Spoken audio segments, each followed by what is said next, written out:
In the Islamic calendar, there are certain days that stand out, days of immense blessings, deep reflection, and sacred remembrance. Among them, 2 days shine with a special light. The 9th and 10th of Muharram, also known as Tasu'a and Ashura. But what makes these days so significant? Why do millions of Muslims around the world fast, mourn, and remember? To understand their depth, we must journey back in time. The month of Muharram. Muharram is the first month of the Islamic lunar calendar. Its name comes from the Arabic root word aruma, meaning forbidden, because fighting was forbidden during this sacred month, even in the times of Jahiliyyah, pre-Islamic ignorance. The Prophet Muhammad, peace be upon him, said, "The best of fasting after Ramadan is fasting Allah's month of Muharram." Sahih Muslim. This is not just any month. It is a month of Allah, a time to turn inward, purify the soul, and remember the lessons of the past. The significance of Ashura, 10th of Muharram.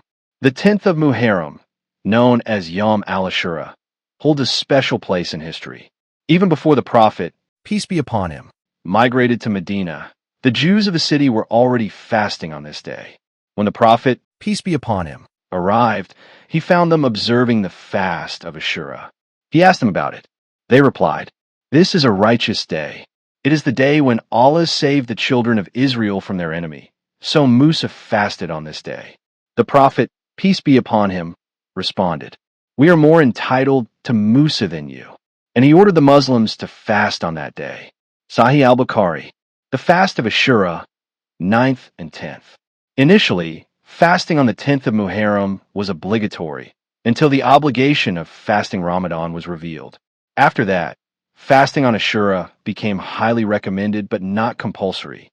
To distinguish the Muslim fast from the Jewish tradition, the Prophet, peace be upon him, said, "If I remain till the next year, I will fast on the 9th as well." Sahih Muslim. This is why many Muslims fast on both the 9th and 10th of Muharram, as a sign of gratitude to Allah and following the Sunnah of the Prophet. The virtue of fasting on Ashura. Fasting on the 10th of Muharram holds immense reward. The Prophet, peace be upon him, said, "Fasting the day of Ashura, I hope that Allah will expiate for the year that came before it." Sahih Muslim. Imagine one day of fasting wiping away an entire year of sins. It is a divine mercy and opportunity we cannot afford to miss.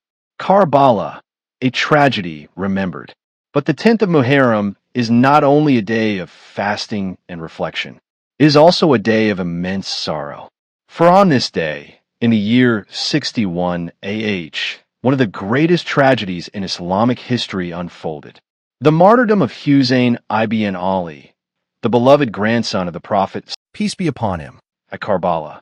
Husayn had refused to give allegiance to the tyrannical ruler Yazid, a man known for his corruption. Standing for justice, truth, and the dignity of Islam, Husayn set out with his family and companions. But in the scorching plains of Karbala, he was surrounded, denied water. He, along with over 70 of his family members and supporters, including his 6-month-old son, was mercilessly slaughtered. It was the 10th of Muharram, a day of two emotions, gratitude and grief. And so, Ashura became a day of dual emotion. On one side, it reminds us of Allah's mercy, like when he saved Musa as from Pharaoh. On the other, it brings us face to face with the cost of standing for truth, as shown by Husayn and his companions. How should we observe these days? So, how should a Muslim observe the 9th and 10th of Muharram? 1. Fast. Fasting on the 10th, and ideally the 9th as well, is a sunnah, a means of gaining immense reward and forgiveness. 2. Reflect. Use this time to remember the struggles of the prophets, and especially the sacrifice of Husayn. Think about what it means to stand for justice. 3. Avoid innovations. While mourning the tragedy of Karbala is natural, Islam discourages excessive ritualistic practices or theatrical mourning that were not practiced by the Prophet or his companions. 4. Give charity. Acts of kindness and charity are highly encouraged. Feed the poor, help someone in need, and make du'a for the oppressed. 5. Educate. Learn and teach others about the true significance of these days. Share the stories, the history, the lessons. Final reflections, the light of Muharram. The 9th and 10th of Muharram are not just dates on a calendar. They are reminders. Reminders of Allah's justice, His mercy, and the courage it takes to walk the path of truth. From the Red Sea, splitting from Musa, to the blood-stained sands of Karbala, this sacred time invites us to pause, fast, pray, and reflect. Let us not let these days pass unnoticed. Let us revive the Sunnah, honor the sacrifice, and renew our faith. Quran recitation, Surah Al-Baqarah 2:153. O you who believe, seek help through patience and prayer. Indeed, Allah is with the patient. Final words. May Allah make us among those who uphold the truth, stand firm in faith, and follow the guidance of His prophets and the legacy of the righteous. Ameen. Don't forget to fast on the 9th and 10th of Muharram. Reflect, remember, revive.